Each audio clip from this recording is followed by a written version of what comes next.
நம்பினேன் உன்னையே நம்பினேன் ஸ்கந்தகுரோ உன்னையன்றி இவ்வுலகில் ஒன்றுமில்லை என்றுணர்ந்தேன்.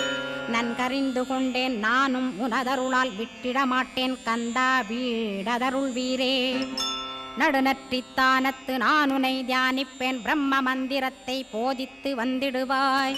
சுழுமுனை மார்க்கமாய் ஜோதியைக் காட்டிடுவாய் சிவயோகியாக எனச் செய்திடும் குருநாதா. ஆசையறுத்து அறநடியைக் காட்டிவிடும் மெய்யடியராக்கி மெய்வீட்டில் இருத்திவிடும். கொங்கு நாட்டிலே கோயில் கொண்ட ஸ்கந்தகுரோ கொல்லிமலை மேலே குமரகுருவானவனே. கஞ்சமலை சித்தர் போற்றும் ஸ்கந்தகிரி குருநாதா கருவூரார் போற்றும் காங்கேயா ஸ்கந்தகுரோ. மருதமலை சித்தன் மகிழ்ந்து பணி பரமகுரோ சென்னிமலை குமரா சித்தர் கருள்வோனே. சிவவாக்கிய சித்தருளை சிவன்மலையில் போற்றுவரே பழனி